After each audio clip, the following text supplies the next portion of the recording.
to the Ringer WNBA show. It is March, and you know what that means. March Madness is right around the corner. Conference tournaments will probably have begun by the time that most of you are listening to this. And luckily for all of us involved, I've got one of my favorite repeat guests, friend of the show, Sabreena Merchant of The Athletic, here to break it all down. How's it going, Sabreena?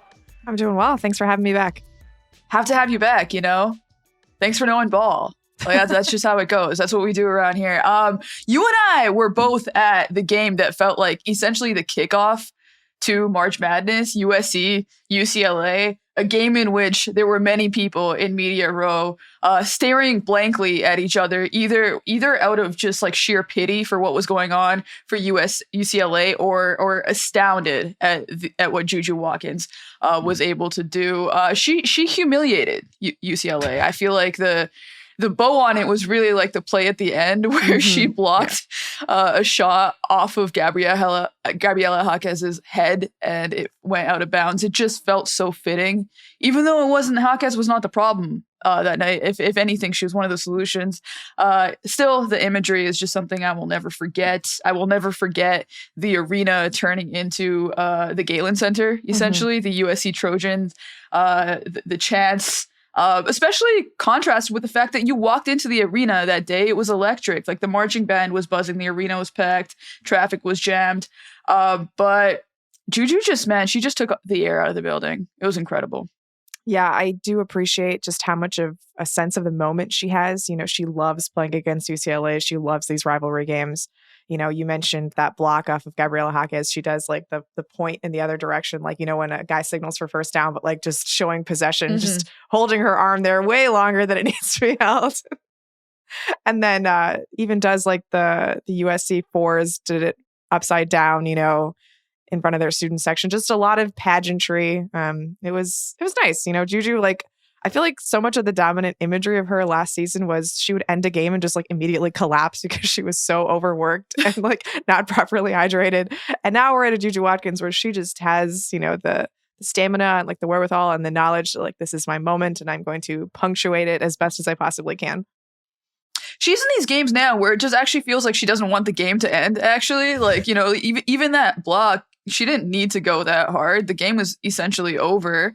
And there was a moment like that in the first UCLA game too, where she's trying to like steal the ball in the last possession. It's like, dude, the game is over, but she's just so locked in. And I love how much she loves it. Like all season within basketball, we've had this meta conversation, like, oh, what's going on with the NBA and like all this stuff. And like, this is what you need. You need a star who hates the rival as much as the fans hate the rival. Like you could feel that. And there's this showmanship to it all. I love the fours down. Also coming off of her jawing with the UCLA crowd. She had an air ball, which was like probably one of her only down moments of the night. They taunted her over, and it was kind of like, guys, like, don't do that. Yeah, like, don't do that. But she's getting there. She's getting in the territory of like, don't do that. And we didn't necessarily know that about JuJu, but she's sort of starting to prove it. Just really quickly, 5 career games against UCLA, 32 points, 9 rebounds, 3.2 assists, 3.8 blocks, 2 steals. The fact that she just like, what's she shooting on threes against UCLA? Because it seems absurd the number of threes that she's hitting in these matchups. I didn't get the efficiency numbers on it. I didn't, but more than Corey Close expected her to is definitely what I would say. Yeah, that seems like the right number. More than Corey Close expected her to. Yeah, whatever the over-under in her mind was. Even when she hit that air ball, like, she was smiling because she knew that everything else was going right for her that day, that it's like, all right, one thing happened, you know, I probably like didn't get my footing right on this one particular step back. But like you said, just the fact that the crowd thought that this was, you know, their time to get in her face and like start chanting airball at her was, I don't know, that was the right move. Well, the crowd so desperately wanted to get in the game somehow. And like UCLA just wasn't giving them any reasons to. But to your point, full command of the game. And this is what I think has been most impressive about JuJu in this late stretch of the season, especially these 2 games against UCLA, where it's starting to feel like she is reading what the game requires in the moment, because she's capable of doing so many things on the court. Like, you know, she's got the pull-up that's working for her. She's like one of the best transition scorers in basketball, driving to the rim, both hands this year. You just don't want to see it. It's like pretty devastating. She's always had the mid-post game. Her playmaking is growing. Defensively, she can do any number of things. And for her, it's always just been about like, okay, I'm like a symphony orchestra conductor. What moment do I play what instrument? And that's the part that she is figuring out right now. Like even the first UCLA game, she realizes, oh, okay, like it's time to be like the help defender. And let my teammates know as well that I'm going to have their back, which I thought was interesting. And this game, it was sort of like, okay, we'll try. I mean, like, you know what, before we even get into, because the conversation about what JuJu was able to do dovetails with what UCLA kind of wanted her to do in a way. Like, can we talk about the defensive game plan a little bit here? Yeah, so I think it bears mentioning like what they did in the previous game where it was entirely single coverage on JuJu. They started with Gabriela Jaquez, who's similarly sized, I guess, lengthwise to JuJu, but not nearly as strong as her. And that didn't quite work out. And then you had London Jones, who is charitably a foot shorter than JuJu Watkins and, you know, getting into her handle a little bit, drawing, you know, an offensive foul. But once JuJu realized she could just elevate over her, like that didn't quite work. They threw a little bit of a Kendall Dudley, freshman defender, at her. And God bless Kendall Dudley. Like this was not the day to test out a freshman wing stopper. And so you saw in the second game, they switched up the matchups, right? Like it was a lot more Kiki Rice on JuJu. It was a lot more Janiyah Barker on JuJu, who is really the only athlete, I would say, on UCLA who can match up with what JuJu Watkins is doing. But still, like, not really any doubles. I saw like one double in a post up that JuJu had where they like sent a second defender at her when she was had her back to the basket on the baseline. But otherwise, it was very much still single coverage.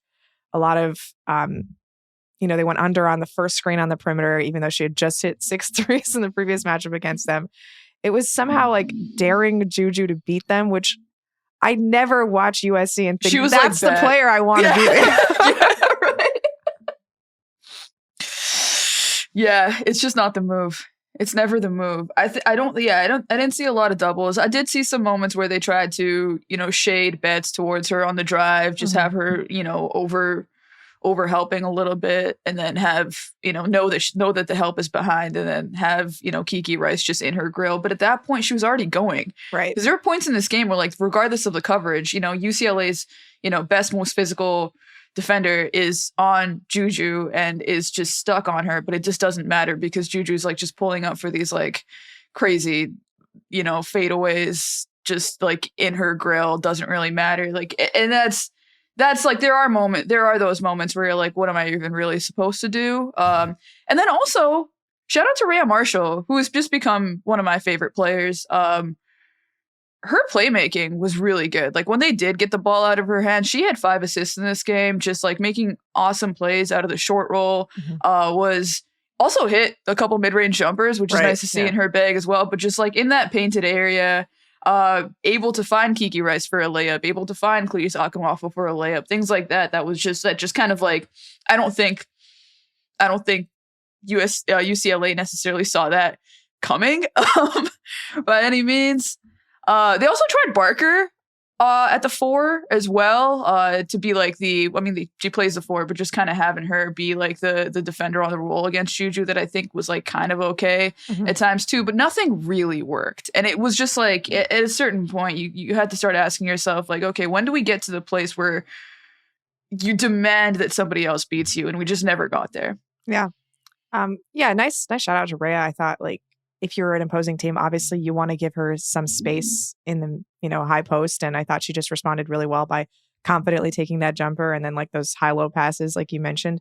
I also thought it was like very telling that she was willing to take that jumper. And like the 1 or 2 times that Lauren Betts had all of that space facing the basket, she did not take that jumper.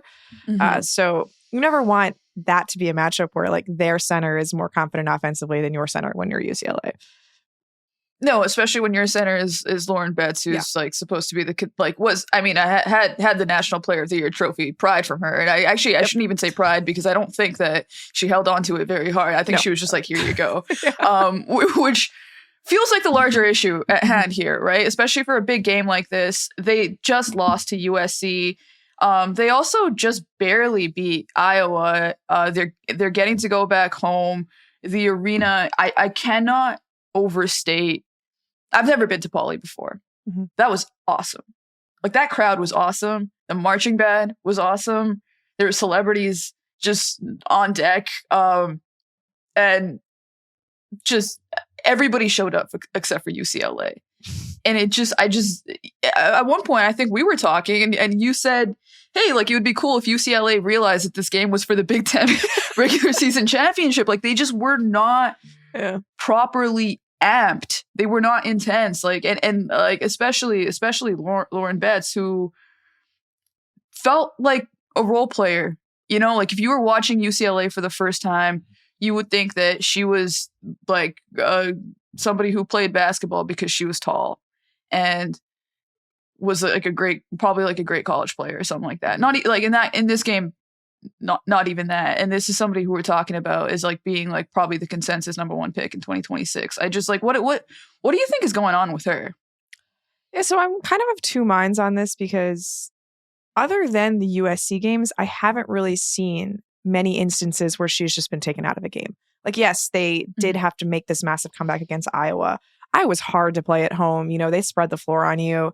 USC even lost to Iowa when they were in Iowa City. Like, I honestly read a lot more into them being able to come back from 12 points down in that game than I do them falling down to begin with, just because like they're going to hit some shots like the Hawkeyes are. And admittedly, like, not UCLA's best performance, but I thought it was sort of an example of like, you know, them falling behind, but then figuring out a way to get back into it, which we kept waiting for a way for them to figure out, you know, how to get back into it against USC. And like, that didn't show up. So I'm torn between like, is this just a bad matchup for them? Does USC just like sort of have their number? Is Lindsay Gottlieb like just coaching circles around Corey Close and Rhea Marshall and Clarice Akinwafo are just this perfect duo to get in Lauren Betts' space, especially when you have the help defense of JuJu Watkins consistently coming over. And you can tell like that was shaking up Lauren, because even when JuJu wasn't coming, like I think she got called for 3 travels, just like shuffling her feet, you know, not quite sure of like how much time she had to actually get into her move. So like having seen Lauren, you know, dominate against South Carolina when they had Ashlyn Watkins, or, you know, the way she performed against good teams like Ohio State and Michigan State. Like, there's just so many points of evidence that she really has had an excellent season. And maybe this is just one matchup that's in her head. But at the same time, like, how did this happen again for the second time? Like, it's one thing when you go into Galen Center and they shift up the defense, right? Like, the help came a lot more aggressively in the second half. And you can tell it just looked very different in the fourth quarter, and that rattled Lauren, and she wasn't prepared for it. And like, you don't want to see that from your best player, but it's understandable. But for it to basically happen in a very similar manner for the second straight time. And like, this time she wasn't even winning the Rhea Marshall matchup, right? Like, they had to go to Clarice Akinwafo in the first game because Rhea was struggling so badly, but both of them were excellent against her in this game on your home court. So I don't know, like, on the one hand, like, there were so many things about this UCLA performance that were very different than the first one. Like, the way they tried to defend, you know, the defenders they threw at JuJu, the way they ran their set plays. Like, I thought there were enough differences that, like, I don't want to just classify it as like, oh, it's a USC problem, but like, I don't know, maybe it's just a USC problem. And it doesn't really give me a lot of confidence because there are like 4 or 5 teams that are as good as USC. So maybe this is an issue going forward. Yeah, I mean, maybe. I do think that, you know, you're right that there are some specific matchup issues here, especially as it pertains to Clarice, who just has Lauren's number in a way that I have not seen throughout the course of the season at all. But I think it also speaks to some of Lauren's growth points here too, right? Like, the game starts and the refs are swallowing their whistle, which I respect and I think is great. I think that's fine. Like, especially in a game like this, you have 2 physical teams. It's a star-laden matchup. Everybody wants to see them play. And there's no real, there's a rivalry. There's no real animosity between these teams. There's no reason to have a tight whistle early. But Lauren really struggled with that. You could feel her kind of being in her head. You could feel that she wanted certain calls that she wasn't necessarily getting. And then from there, it felt like the physicality just really got to her. And I think you make a great point, too, with, like, it's not just Clarice and Rhea, it's JuJu, but it's also Kennedy Smith, too. Like, we're talking about just honestly one of the biggest, most physical, most athletic starting lineups in basketball, right? So it's kind of natural that she would struggle against them too, and also not really necessarily be able to see like the passing lanes that she normally sees. It was just sort of like, especially after what happened in the first game, like in the second half and stuff, you were kind of just waiting for her to level up, to accept that the like aggression was going to be like the terms of engagement in this game, and it just never quite came. And I do think you're probably on the right track, and that maybe you don't necessarily worry about UCLA overall as it pertains to March Madness, but I certainly worry about them in a potential rematch against USC in the conference tournament. Absolutely. Yeah, like absolutely. And then we'll kind of see who they get in March. But yeah, I'm curious, like, what do you just off the top of your head, is there anybody else that UCLA hasn't played now that you've seen what USC was able to do that could potentially give Lauren similar problems? Well, maybe this is a silly answer since they're the number one team in the country, but Texas is very big. Yeah, physical. no, that's actually a great point. Yeah. Taylor Jones and Kyla Oldacre have a lot of size inside, and they have really big wings who can. I mean, I'm not going to say anyone can do the help defense that JuJu Watkins and Kennedy Smith do, because I think they're special defensive players. But when you have a Jordan Lee and Madison Booker and like Tanda there, like they could all crowd bets in a similar way to what USC was able to accomplish. And that's like a killer defensive team and a killer defensive coach in Vic Schaefer. So that's a team that really stands out to me as one who can just be physical and aggressive enough in the similar manner that USC is. Kind of neutralize that rebounding advantage too. Also, just as I think like a former Pac-12 expert, somebody who is very familiar with UCLA and Corey Close. There was a lot of discourse after the game. And as somebody who's newer to the game, I'm not like fully briefed on the history of Corey Close as a coach, but it seems like there are a lot of people who don't necessarily have the most confidence in her.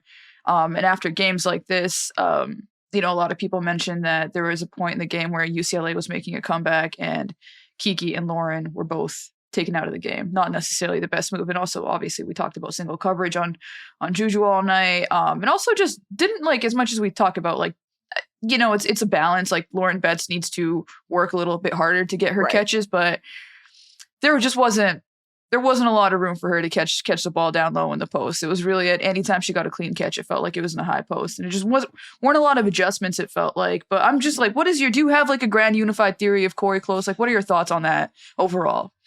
Yeah. So full disclosure, I'm also a little bit newer to the college space on the women's side. So I've probably been closely following UCLA for like 3 or 4 years. And in that time, I think the big games that stand out are their loss to LSU in the Sweet 16 last year when they were, tied in the fourth quarter and sort of gave that away, even though Angel Reese was like clearly hobbling on this sprained ankle. Actually, never mind. That was the Iowa game. The UCLA game, she was totally fine. But so there's the loss to LSU. There's the semifinals of the Pac-12 tournament. But wasn't there something else in that UCLA game? Like somebody fouled out or something. Where Kiki like Rice fouled out in that LSU game. Yeah. Okay. Sorry, keep going. No, you're good. And then earlier that month, there was the semifinals of the Pac-12 tournament against USC when they had the ball tie game at the end of regulation and overtime and did not get a shot off in either of those ATO sets. Just ran things that took too much clock to actually get a shot off. Then you have the Pac-12 tournament final the year before when they were against a lower seeded Washington State team. And like they had just come off this upset of Stanford. They're riding high. This is going to be potentially like their first conference tournament title in nearly 2 decades. And they just sort of blow a tire against Washington State, which was like a good team. Charlie Sledger Walker is a good player, but UCLA was the more talented team, I would say, in that situation.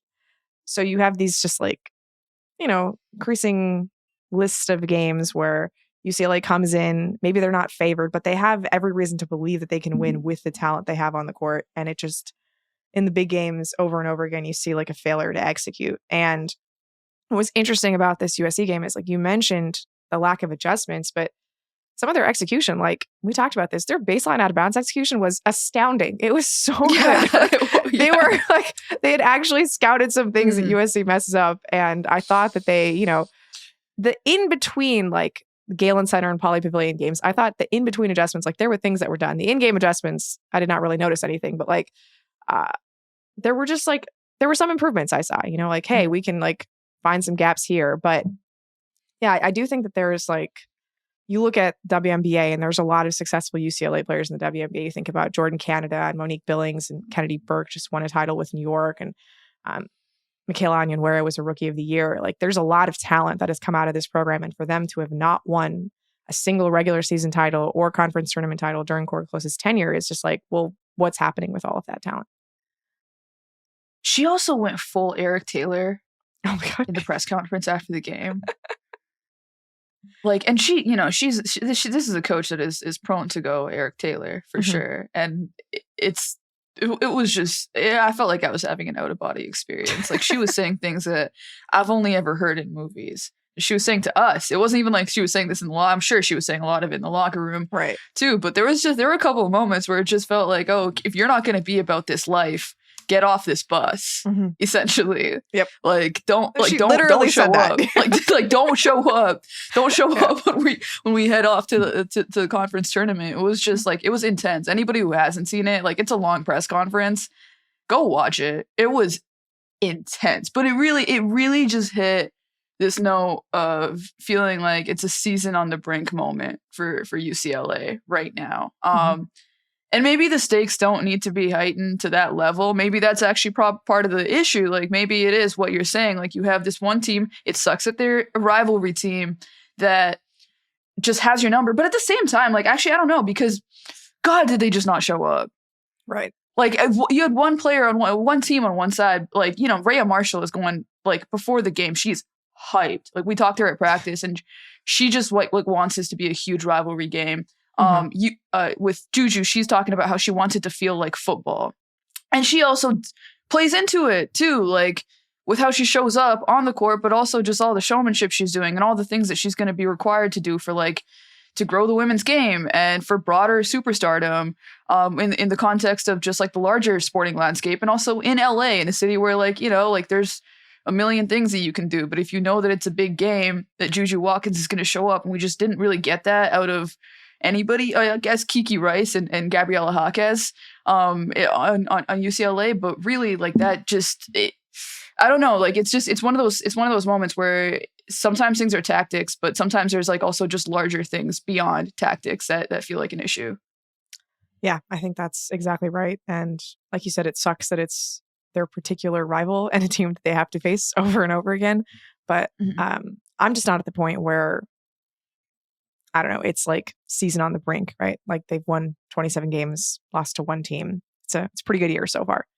Although it's just the fact they've that got to get a banner like at some point. Like, it just, something has to happen. You get to hang a banner for the regular season, conference tournament, or Final Four. You got to get one of those this year. I think it is a failure of the season if you don't. Yeah, it is an opportunity. You can take a moment like this and say, okay, like, this can never happen again. Like, we can, like, you can lose a game. That's different. We cannot get blown out on our home court, and punked and embarrassed and have our fans walk out and all that's left is Trojan fans chanting "Go SC." Like that, you can lose. Great. You can, like, you know, like, things happen. I get that. Certain things should never happen even once. But maybe there's an opportunity here to ensure that that it doesn't happen twice. And they are probably going to be playing each other again this weekend in the conference tournament. So I just hope for a better game. I hope for a better showing. Yeah. As much as I'm hoping for that game, I just wonder what the vibe is going to be like in Indianapolis for UCLA and USC. So we'll see how that turns out. What do you mean? Well, just like thinking about the environments at the Galen Center and Pauley Pavilion, and just how many fans are really going to travel to the Big Ten tournament is really my question. I mean, man, like, wasn't it the UConn game? Where was that? That was somewhere, like, close to Indianapolis, where, like, all these fans showed up, and, you know, Paige Beckers basically had, like, groupies outside of the arena for like hours before the game. I think that a different brand, I would say, than USC or UCLA at this point. You know, we're getting there, but yeah, you know, it'll be a good stress test actually to see, like, where are we really? Like, where is, like, JuJu Watkins on the larger, like, women's basketball landscape? Like, does she still do we have traveling fans? Do we have, I mean, like, maybe the cavalcade of sort of, like, new women's basketball fans in Indiana in particular, right? Do they decide to? That could be interesting. It'll be a good opportunity to check in on that larger thing. You want to move on to Tennessee? Let's talk Tennessee. Let's talk Tennessee. Okay, so what a fascinating season for Tennessee.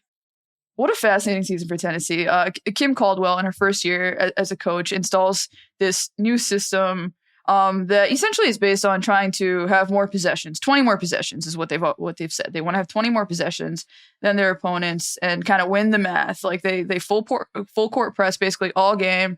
Hockey substitutions, 90 seconds into the game, all 5 subs out.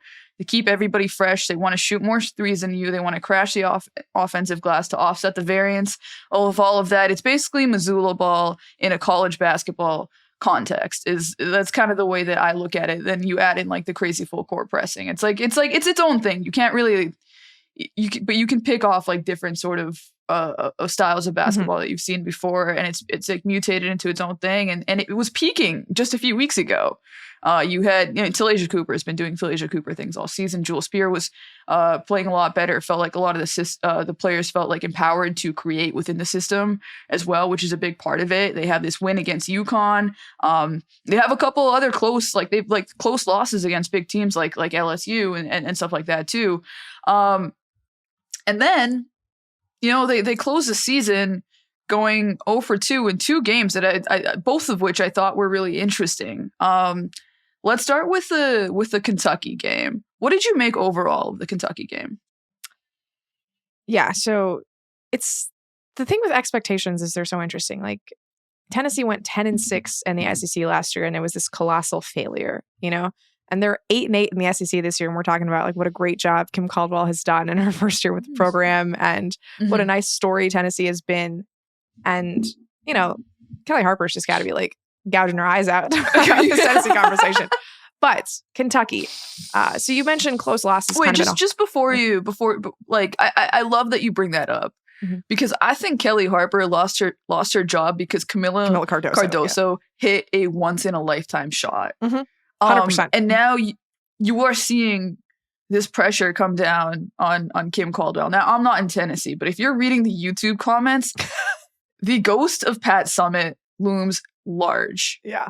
And it has. Like, that's part of the reason Kelly's gone. Like, they have an expectation there for somebody to come in and fill shoes that can't be filled. Certainly cannot be filled in one season. Like, it's worth noting, Pat Summitt in her first season went 22-10. They started the season number 2 in the AP polls and then went unranked at a certain point before making the Final Four. So let's just, I just want to say that just lives there. Like there's like, they're like losing the game and the TV broadcast pans out to the statue of Pat Summitt outside of the arena. Like everybody there knows exactly what they're doing with that too. Yeah. And it's just something that like, I feel like every time Tennessee and Kim Caldwell kind of hit a growing pain, it's gonna feel bigger than it needs to because of that. Absolutely. And I think, credit to Tennessee for finally hiring outside of the Pat Summitt lineage to like try to distance themselves a little bit. It's always going to be a challenge, like you said, when the statue is there, when her name is literally on the court that you're playing on. But this is not to say that I think Kim Caldwell has done a bad job. I just think there's some context to be had here. Like, she hasn't at all. In Tennessee, Tennessee has done some good things in recent years. Like, let's make that clear. So we're talking about Kentucky. You mentioned just this very unique style of play that Tennessee has with their full court press and their subs and just like the volume of threes and all of that. And I think it's the kind of thing that once you've seen it once, it's a lot less scary the second time around. And that's what we saw with Kentucky, not because Kentucky had played them for a second time, but because last year in the NCAA tournament, Virginia Tech played Marshall, and that's where Kenny Brooks of Kentucky and Kim Caldwell were the head coaches last year. And Kenny Brooks, I think he said he like stayed up for 48 hours straight trying to scout this system, like making sure that they were ready to go for the first round of the NCAA tournament. And you can tell they knew exactly where the gaps were in that defense. Like Georgia Amore had zero difficulties. They busted out a little bit of Sanaya Tyler. Like everything looked very smooth in them just navigating that press, which you'd think with only like one primary ball handler that might be something of a challenge, but no, it was not. They had no difficulty figuring out their defense. And then, the dirty secret about Tennessee's defense is that once they fall into the half court, like not everyone is really in position because of the press. Like you'd think it all falls naturally into their setup, but there are some gaps, to be found in the half court. And Kentucky obviously shot the ball really well. And, it just, the thing that was surprising is usually Tennessee's style of play wears on you, right? Like by the end of the game, you're a little bit fatigued just from having to deal with this pressure the entire game, and you start to make some more mistakes, and they're able to make the run, which is why we've seen them lose. I think it was by a combined 20 points in their first 6 losses. And yet this one, that just never happened, right? Like Kentucky just continued to apply the pressure over and over again. And it was very strange to see Tennessee just not have any answer. And then to follow that up with the game against Georgia, where in the first 2 quarters, they fall behind, I think 33-10. Like that start 0 for 9 from 3. Yeah, those 6 consecutive which was also quarters of systemic. basketball. Like, sure, absolutely. Like this is a team that, again, set a basketball record with 33s in one game. Not like a college basketball record. No, NBA, WNBA, college, every single thing. In a 40-minute game, they hit 33s earlier in the season. But that does mean that you're going to have like those stretches where you go 0 for 9. But to compile like those 6 quarters of basketball together where their pressure just had no impact, their offense was, like you said, high variance and just not working. Very concerning to see like their system just not really affect the other team. And that has been the case not at all during the regular season. Like you just continuously see Tennessee find their way back into games. And they eventually did, they find their way back in this game against Georgia, but then make some very bad late game execution, which, that's kind of a coin flip. But against Georgia at home, you really shouldn't be doing that. And now they're in a situation where they're the number 9 seed in the SEC tournament, and they're going to have to play 5 games in 5 days if they want to get back to the final. So I'm not like they're going to be playing by the time most people are listening to this, and that shouldn't be happening. Yeah, I'm not completely out on Tennessee as an NCAA team because I think the style it's going to create some problems for people who haven't seen it for the first time. Like you get a younger coach, a less experienced team, and they're going to make mistakes. But in the SEC tournament, I have very little faith in them. Like everybody knows what their deal is now. And if Talaysia Cooper has any challenges coming back from this ankle that she rolled in the Georgia game, had to be carried off the floor. Yeah. So just a nightmare scenario for them overall. Yeah, you make a good point about like seeing a team over and over again too, and like getting to scout out that system because, Kenny Brooks not only, leaves for Kentucky, but brings over Georgia Amor. Exactly. And Clara Strack has never missed a shot against Kim Caldwell. I don't think so. No, she actually hasn't. Oh, she literally hasn't. She literally hasn't. She literally has never missed a shot against the Kim Caldwell team. And you could feel that Kentucky was prepared. You could feel that they knew that as long as like they made quick decisions that they were going to be able to get to their shots. I also thought that they were a particularly bad matchup for them as well. Just given Georgia Amor, just like her ability to, manipulate defenses. Like I love just like, the no look jump passes. Like she's just one of those players that like she'll throw a diagonal pass from one end of the court to the other and just doesn't care. And you do kind of need a little bit of that flair and that you need a little bit of courage to be able to beat Tennessee's full court press, and they just weren't able to bother her at all. But then you also had great ball handling from Clara Strack and Tioni Key, both players who can dribble. They definitely have the ball handling skills to be able to get the ball up the floor against pressure too. So it just, in all those ways, I think it all just kind of coalesced in a way that made them a difficult matchup for Tennessee. And it kind of makes me curious going down the line too, even with Georgia. Like Georgia switched a lot. That's a big reason that I just don't think that Tennessee was able to get good, clean looks from 3 to start the game. And they also had quick guards as well. And within this system, I'm wondering, it's the first year, right? So like a lot of it is just about laying the foundation. But down the line, I'm wondering if we're going to see a little bit more variability, especially when you do run into like Georgia less so, but like Kentucky. I think Kentucky is a very particular matchup that I think is always going to give a team, like when you have those kind of ingredients together and you have like their length and rebounding as well, that's going to make it difficult for you to win that battle as well. What are we going to see shift down the line? Yeah, I think Tennessee has like a couple weaknesses that hurt them particularly in SEC play. Like they're not a very good defensive rebounding team, and SEC teams on the whole really prioritize offensive rebounding. And then they foul like crazy. And it's no one's really worried about getting into foul trouble because there's so many of them coming off the bench. But yeah. I think, SEC teams also are very good at getting to the line. So, I think about that UConn game. UConn's not a team that attacks the offensive glass. UConn's not a team that gets a lot of free throws. Tennessee style works pretty well when you're defending a team like UConn. But against the SEC opponents, I do think there's going to have to be some adjustments, or at least just counters that Kim Caldwell builds into the system next year. I kind of think it's too late this year. Like, I think the book's just out on them. They are what they are. And maybe they'll catch somebody by surprise and get to a Sweet 16, but I think that's their ceiling. Yeah, I think their ceiling is very much bracket dependent. Like, if they can just like avoid the teams that like their conference teams, I think they'll. Which is the problem with mega conferences, is that they can only avoid them until the second round. So. Yeah, that's true. Yeah. That's a good point. Yeah, no, you're probably right. I'm curious if we see a little bit more, like if there's any differences that we see in the conference tournament now as well. I know they don't have a lot of time to prep, so maybe we won't, but definitely something I'm looking out for. Benefit them to like get a week off. Talasia rests, I don't know. Yeah, let's just throw this thing. Call it. Yeah. Call it. 5 games in 5 days is a lot, even when you play 10 players. It's true. Maybe you just need a break from the SEC. It's a hard conference. It's a hard conference. It's the one that you're in, unfortunately, but it's a hard one.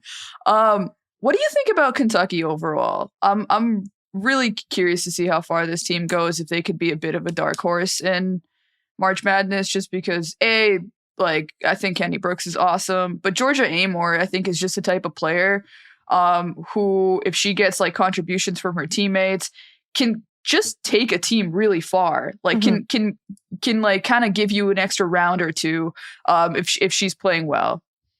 Yeah, I mean, we saw a very similar roadmap back in 2023 when they made the Final Four, and I don't think anybody had them predicted to get out of that region that had UConn in there. Admittedly, UConn without Paige Beckers, and Ohio State and Tennessee was in that region too, like a very good Kelly Harper Tennessee team with Rickea Jackson and Jordan Horston.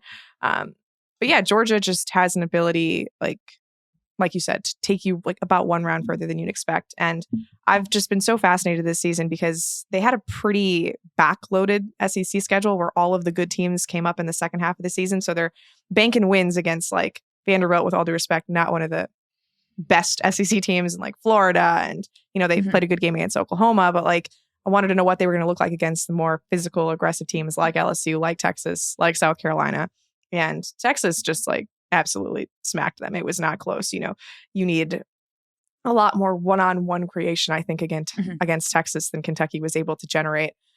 South Carolina, they, I think, played pretty well in that matchup, got all the way back. And then Tahina Papau just had that flurry at the end that knocked him out. But the matchup, I think, is so important with Kentucky, because if you get a team that stifles movement and really just is going to make you beat them off the dribble, that's not something that they're very well equipped to do. Like, you just need an outstanding Tioni Key performance, because I think she's the one who has like the most wiggle really to get past her defender. And for better or worse, like, this is her first season as a full-time starter. There's just been some ups and downs with that experience. So, I trust Kenny Brooks to put together a game plan. I mean, I was the lone writer at The Athletic to vote for Kenny Brooks for Coach of the Year. Nobody else even had him on the ballot. So I'm obviously very, very high on what he's been able to do at Kentucky. I think the improvements that we've seen out of Key, out of, Clara Strack. I mean, admittedly, I didn't even know who Amelia Hassett and Deja Lawrence were before the season, and now they're just like fantastic Kenny Brooks role players. But I do think that like there are teams that are just going to make it really hard.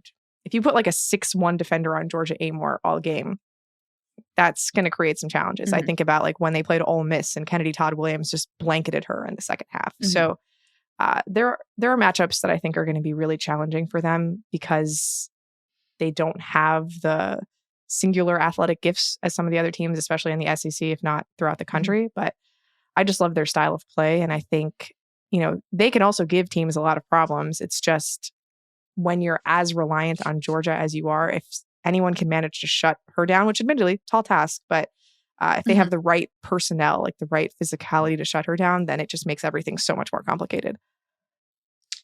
I mean, that kind of gets into her future projection too as a WNBA player. I'm kind of curious what you think about that overall. And also just something like, I think, if you are a fan of a team that's picking in that sort of like 7 to 13 range, like definitely keep your eye on Georgia Amor, keep your eye on how she does against some of like this bigger competition as well. But like, where are you on her? Because she's one that's like pretty fascinating to me in terms of like how she can where she can end up. I've got some draft friends who are incredibly high on her. I've talked to Mark Schindler about her, and he's like, she just needs to find a team that believes in her and will give her the reps to basically just run her own thing. Yeah. Then you could also definitely see her as being like a good backup. Like I think Chicago at number 10 should be giving her a real look. And, I even like her as like a backup on Minnesota too, just given the system that they play. I think like she would probably thrive there coming off the bench. Yeah, I've probably been a little too high on Georgia as far as her WNBA draft stock. I mean, you look at the things she does well, and it's like she knows how to run a pro offense. She knows how to manipulate screens. She knows how to handle ball pressure. Like she knows how to finish among trees, because that's what she's had to do like the entirety of her college career. Like she can create space on her jumper, all of these things. And yet, I mentioned the Kennedy Todd Williams example. Like every WNBA team has a Kennedy Todd Williams. They can all throw somebody like that at her. So I think her floor is like she is going to be a good backup point guard in the WNBA. Everybody I talked to is pretty convinced that like you could put her on the court for 10 minutes as a reserve and she will steady you in those minutes. And that is a valuable thing to have, because I don't think point guard is a particularly deep position in the WNBA. It is hard to find quality point guards. I mean, I might be a little biased in this perception because I live in LA and the Sparks have just had a terrible go of it over the last 4 years. But I think just across the league, point guard is a hard position to fill. So I do think there's real value in just picking a player and knowing that this position is set. Like my 6th or 7th player, in the rotation, Georgia Amor can be that. But then it's like, well, how much do you really believe in her upside? And, I thought that Golden State could be fun for Georgia just because she's like very marketable. She's got sort of like a female Steph Curry thing going with like she can shoot deep threes. She's like fun to watch. And also the similar draft doubts and prognosis too, exactly. Right? Like, because like you say all this stuff and I agree with you, but I'm also like, there's like a future version of me that's also like, God, like somebody's gonna clip this when she's like a multiple time all-star, like she exists in that realm. Yeah. And I'm of the belief with the draft that like there are maybe 8 players in every draft who really end up lasting in the WNBA. So if you think that Georgia can be one of those 8 players, it doesn't really matter if you're picking at 4 or like 5 or 6. If you think she's one of those 8, I think you should just go for it, because there is a universe when her skill set just translates. Like she has been a productive player in the ACC, now in the SEC, like for 5 years running now. And that is a significant track record of success to look back on. So like, I had her at like number 3 going to Chicago last time just because I absolutely love the fit there. That's not going to happen. Obviously, Chicago doesn't have the pick anymore. But I think like the 6-7 range is probably reasonable. I don't think New York's going to take her. She just doesn't fit with their ethos of like long, switchable perimeter players. But, Washington, just hand her the keys, see what she can do with that offense. Why not? Like, you're not going anywhere at this point. I mean, I like what you said about Minnesota and Chicago at 10 and 11. I think she makes a lot of sense as a backup point guard in both of those places. And she's probably the best pure passer already on Minnesota if you draft her this season. So I am bullish on Georgia Amor as a WNBA player. I realize that there is, the potential that it's just a backup, but I think that position is valuable enough as a backup point guard that I would rather not be wrong than be right about her failing. That's a good way to look at it. Like the floor is high enough and the ceiling is pretty high too, in my opinion, just because of like, I get that, shorter guards in the W. It has not gone well. No, but most of those players also do not have like the ability to manipulate the game the way that she has as well. So she's just a fun player to watch. I think there's like a wishful thinking aspect of this too, especially as we know that she's like coming to the point where like these are her last college games. Like I want Georgia Amor in my future as well. I don't want to like wake up one day and I check my TikTok and I see a Georgia Amor edit set to like leave my sweater on the porch. Like she's not the player I want to see that happen to. Yeah. Yeah, like I think there's a couple UCLA players that might happen too. I was thinking about that while I was watching Gabriela Jaquez, like clearly had been in tears before that game. And I was like, oh man, like fans are going to remember you. Like they're going to remember you, man. Let's talk South Carolina. The other end of this Kentucky game, and the team that did expose some of the stuff that Kentucky doesn't do so well. But man, like with this team, I'm almost, again, as sort of like a newer observer, I'm starting to understand why so many people just pray to the altar of Dawn Staley, because coming into the season, this team, and even like a month ago, I looked at this team and I was like, they just don't have it. They don't have the talent. I'm not very impressed with depth when it's just because like the people who come off the bench are just better than the people who start for you. Like that's depth, but you know, like that's also just like a coach that doesn't necessarily want to make a starting lineup change as well. Man, have the young players figured it out. Like, man, has Malaysia Fulwiley figured it out. Man, has Tessa Johnson figured it out. Sanaya Fagan is playing well. Chloe Kitts is playing well. Tihina Pau is playing well. It feels like this team is peaking at the right moment. Their title odds are now plus 330, second behind UConn, who are now favorites, which is a topic for a different podcast. Yep. But yep. I'm just very impressed. I'm very impressed by where they're at. I'm really excited to see how they do in the SEC tournament. I'm really excited for this rematch against Texas. What do you think about them? What did you think of the coin flip? What did you like? I'm burying the lead. We're 46 minutes in. We haven't talked about the coin flip. I have a lot of thoughts on the coin flip. More thoughts than Vic Schaefer? Vic Schaefer's birthday was on Sunday, and he had to celebrate it, waiting for the coin to flip. I hope he got it. You know, like they just gave it to him just as a memento for this ridiculous, ridiculous day. But basically, like a week ago. It?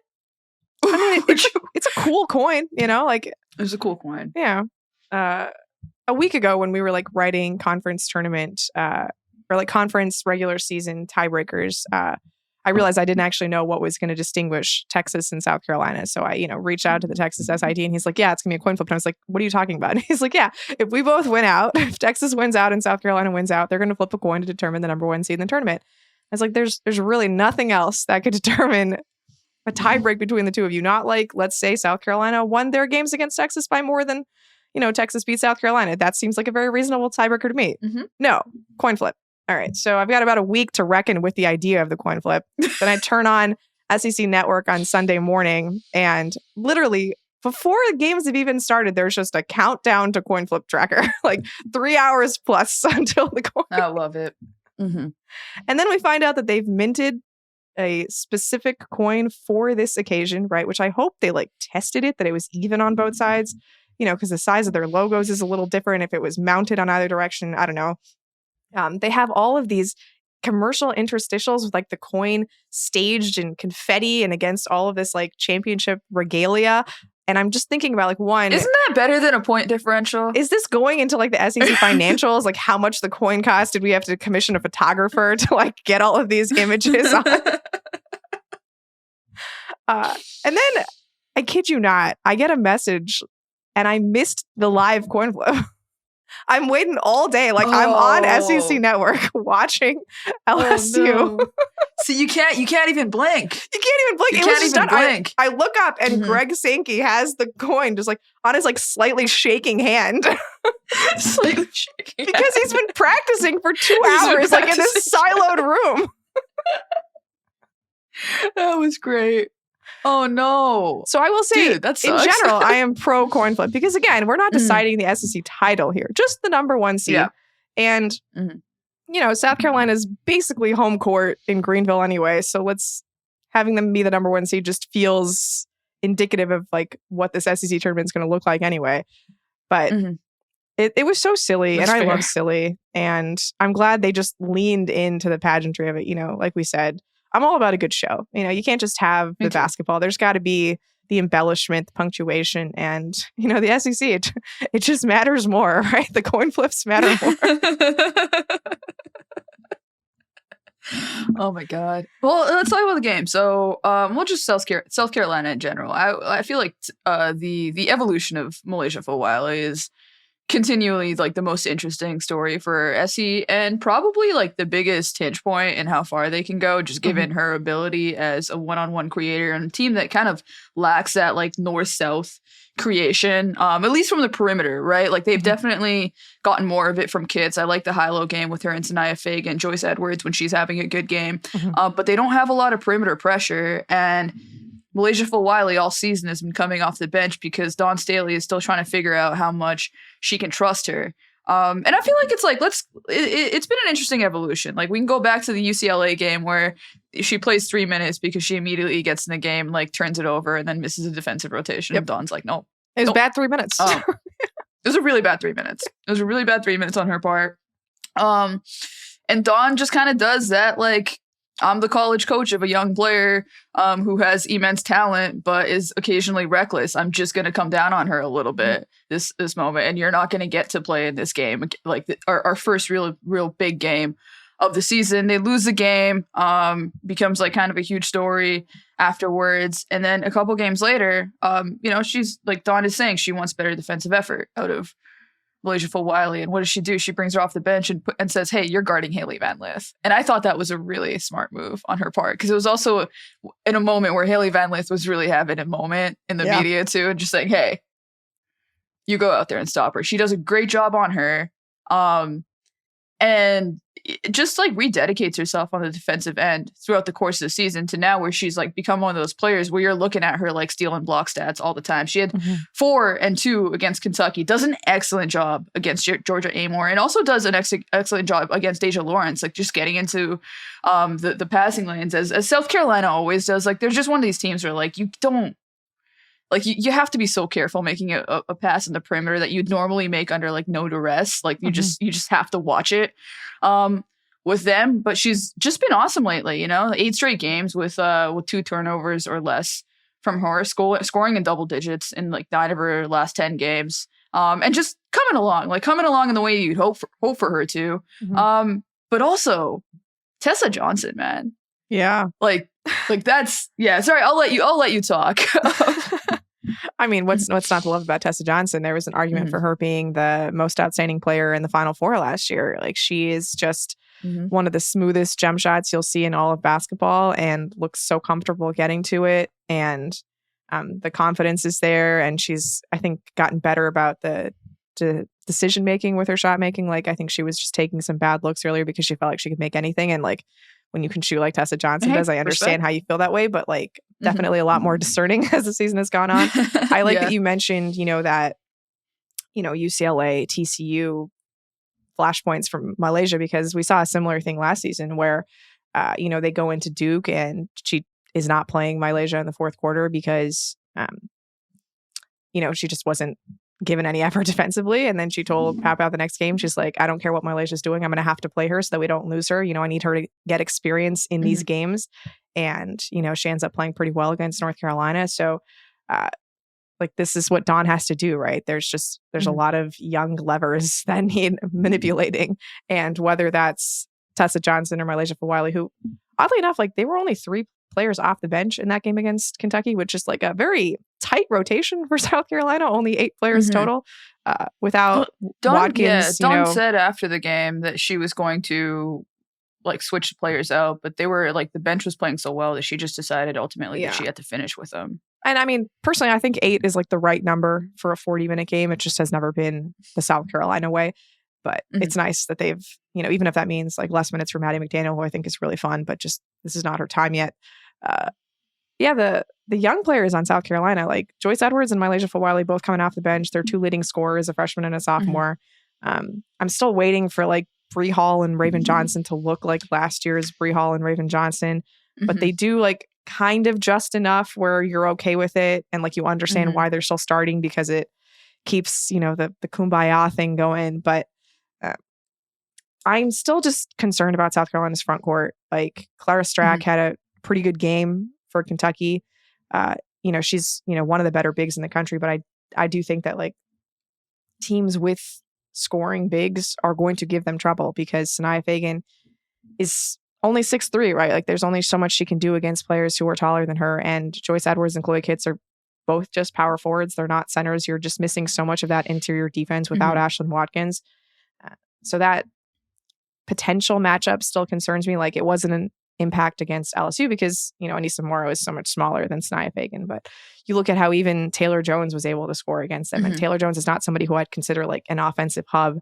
So matchup wise, I don't think they're like nearly as bulletproof as they have been in recent years, but they have that flair, like that transition ability that I think most teams don't have. I mean, have you ever counted like how long it takes Mylasia to get from one end to the other when she steals the ball and like lays it up on the other end? It's obscene. Like you'd think she was playing like an unrivaled length court as opposed to like an actual 90-foot court. But because of their, defense, like I think they still have enough shot making.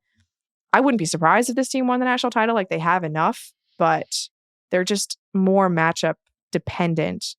Like I think every team really is at this point. Like there are none of the top 6 teams that I look at and think they can beat everybody. I think everybody has a matchup that can kind of pick out their biggest weaknesses. Yeah, I mean that's kind of the beauty of this year and what is going to make March so exciting. And like one team that feels very particularly matchup dependent going forward, but also in the conference tournament is Notre Dame, who has had, an interesting run here. The loss against NC State I thought was fascinating because it was a game that made me wonder, what would we think about Notre Dame if they were in the Big Ten? Like if they had to night after night go up against some of these like bigger W level athletic defenders like a Sanaya Rivers, like an Isaiah James, and then Zoe Brooks just has Hannah Hidalgo's number in a way that I just haven't seen. I love kind of like learning a little bit more about their backstory. I remember talking to Zoe the day that Notre Dame had played Oregon State in the title in like the Sweet 16 last year, and I don't know if you remember, like Hannah Hidalgo had to miss basically the entire second quarter because they made her take out her nose ring. Oh yeah, and I'm in the NC State locker room talking to Zoe, and she's just like irate about how like they were the better team. I can't believe the refs took that game away from them. Like Hannah didn't deserve that. And I'm thinking like they're like best friends because of this. And then you see their game with NC State and Notre Dame, and it's like, oh no, they've like just played up against each other. But Zoe just has a healthy amount of respect for her, because of how much they've gone against one another. But yeah, I completely got that relationship wrong. I thought they were like BFFs, not like players who would just, that's consistently run up against one another. I respect that though. Yeah. I respect that though from Zoe Brooks, like just keeping it 100% real there. But she's also a player that I think like has like the frame, the strength, because I feel like that's an underrated component of defending Hannah Hidalgo. Like she'll just move you out of the way midair sometimes. And just was able to defend her in a way that I just haven't seen anybody defend her all season. And was also able to like navigate what it's like to be defended by Hannah Hidalgo. Like she just kept her dribble low. Like she has a frame that kind of allows her to protect the ball. She knew that Hannah was going to always try to poke it from behind, so she took advantage of her cheating and got a couple of layups on her. She had a career high night against Notre Dame, but just like got the best of that matchup in a way that I don't think will be as dramatic in the future. Like I think it was a special night for her. But then you did see some tactical things that gave Hannah issues, and then also gave Olivia issues. Like I just don't think Olivia has been like really used to spending her time being defended by players like a Sanaya Rivers, for example, right? And this was the first game or the second game all season. The other one was a Utah loss where both of them shot below 40%, and Olivia had 5 turnovers. And this is probably potentially going to be the conference tournament matchup for them too. Like just if they both end up there, which I kind of expect that they will. They're sharing the regular season title because of this loss too. And it's just sort of, I guess, after having all of this confidence in Notre Dame all season, I don't want to put too much into one loss. It just was like one of those moments where I was like, wait, like if they get the wrong bracket and they run into like, an Ohio State type team, if they run into a Tennessee type team, I don't know.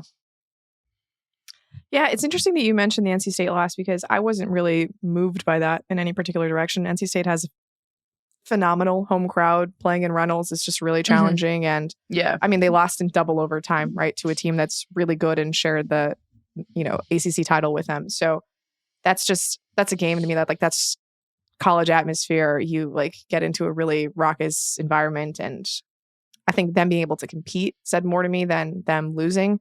It was the Florida State game that really put sort of a nudge in my head, like, oh, something is amuck here, because they had Sonia Citron guarding Tania Latson one-on-one at the end of the game, and Latson just beat her over and over and over again.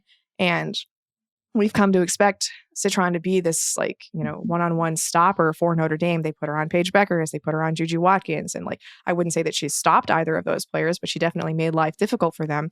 But there was no containment of Latson whatsoever. So I think there is a type of player that, that shifty athletic guard, like an Isaiah James, like a Tania Latson, that is going to give Notre Dame trouble. And like you said, if they played in a different conference, maybe they'd see more of on a regular basis. So that was what really stood out to me, is like, you think of Notre Dame, they have Hannah Hidalgo and Sonia Citron, like defensively on the perimeter, they're set. And yet I don't think that's exactly the case, because Sonia is more of a wing stopper. And Hannah Hidalgo, like, she's a help defender. She's not the one you put one-on-one on the ball and expect her to muck things up right away. And that puts an extra onus on Olivia Miles, when you think like, Olivia Miles, she's perfectly good as your third perimeter defender, but she's kind of like your default point of attack defender. And there are players who can kind of make her work in that situation. So like you said, I think there is a specific type of roster configuration that is going to make Notre Dame, uncomfortable with those, specific perimeter defensive challenges. But we did see a couple, and I don't think that like it's unreasonable that they would see another, whether that's in the ACC tournament or in the NCAA tournament. Yeah. Where are you at? Like, so you guys at The Athletic, you guys came out with an article today, or yesterday actually, where unanimously you all voted JuJu Watkins for National Player of the Year. We've talked about all the reasons why JuJu Watkins deserves that award, and all the reasons why Lauren Betts has played herself out of it. That's all she. Yeah, and you know what? She probably still could. She could wear this beanie. She could definitely wear this beanie for sure. Like, we've got some room at the top here for her bun. So like just wanted to get your thoughts on the Hidalgo side of it, because to me it's still kind of a dead heat. And the odds makers still have it as a dead heat. And statistically, it's kind of a dead heat too. Like, both averaging 24 points. JuJu has a rebounding edge. Hannah has a playmaking efficiency edge, obviously like the steals edge, but they're both just stocks gods. They're both great one-on-one defenders. They're both great help defenders. They've both had great seasons, like have been very impactful on their team. Both have dealt with like new play, like Olivia reintegrating herself. With JuJu, you have TVO and Kiki coming in. To me, it feels close still, which is why I asked you when this actually gets voted on, because we will get to see how they play in the conference tournament still. But kind of, I'm curious, like, what made you land on JuJu, and if it was like strong for you, because sometimes I know some of these things can be like everybody votes unanimously, but they also like don't feel like it. You know what I mean? Like, don't feel like as strongly. I didn't submit my vote until, I want to say, the third quarter of the USC-UCLA game on Saturday. Okay. That was when I felt pretty confident that, you saw the fours down and you're like, okay. I hadn't even seen that yet, actually. Wait, was there a point in the game? Did she do something particularly that you were like, okay? No, honestly, I was just going through my notes at halftime, trying to like put together, like, if UCLA comes back, this is what it's going to look like. If USC holds on to win, this is what like the headline's going to look like. And just like going through all of the plays that like I put a star next to from JuJu, I was like, oh, there's just a lot of these, and there's a lot of stars here. And I think there's something to be said about showing up in the biggest games, right? Like you mentioned, NC State, Notre Dame, that's basically a de facto ACC title game, and Notre Dame doesn't win that. And USC goes on the road to UCLA, and JuJu just takes it, right? And I think this just like little slump by Hannah Hidalgo at the end of the season, combined with JuJu being at her absolute peak, I think was enough for me to swing it, because, I put a lot of stock into head-to-head, and Notre Dame came into USC and they beat USC earlier in the season. But I think what JuJu has been able to do since then, just the sheer dominance during the Big Ten schedule, and, her going into UConn after that and having a really solid performance there. there's just enough like touch points, right? And I think the UCLA games really just put a final note on it, because when USC needed her the most, like JuJu Watkins was always there, right? Like I think about the Iowa game and I'm like, there was just some Caitlin Clark magic in the arena that day. I'm not going to hold it against JuJu too much, but that was like one of the most fast, like that just felt like a magical right. But when it came down to like, we need to win all of these games, to win a Big Ten title, JuJu just got it done every single night, and I think there's something to be said for that. That's a good point. Hannah, last 5 games, 20 points on 34% shooting from the field, 28% from 3. And honestly, a lot of those numbers are buoyed by the Louisville win. It was pretty bad before that. So just kind of a tough stretch for her. Also something to watch, because her shooting percentage is just a huge swing scale for wins and losses for Notre Dame as well. Like if she's pretty good overall, you can't. She's better than She's had a more efficient season overall. She's shooting 40% from 3 overall on the season. So it's not like, it is a bit of an anomalous moment for Hannah. And yeah, JuJu just kind of being it just didn't, especially after that Iowa loss, like the way that you started to feel about USC and their ability to even compete with UCLA, let alone come back and win both those games and win the Big Ten title. I definitely see it from like the story aspect of that as well. I think I would vote JuJu if I had a vote. I just kind of, I guess, feel a little bit bad for Hidalgo. Like, it's just been really consistent all season. And I'm curious to see how the tournament play goes. Right. But and it's not like JuJu's working with nothing, right? Like she has Kiki Iriafen next to her. She has an insane defense with Kennedy Smith and Rhea Marshall. And I think Talia Van Olhoven's been good in that respect too, Lindsay Gottlieb's always saying this is the best duo in the country. So, maybe Hannah Hidalgo deserves more credit for not playing in the best duo in the country, but we'll see. Hey, whoa. Olivia Miles slander.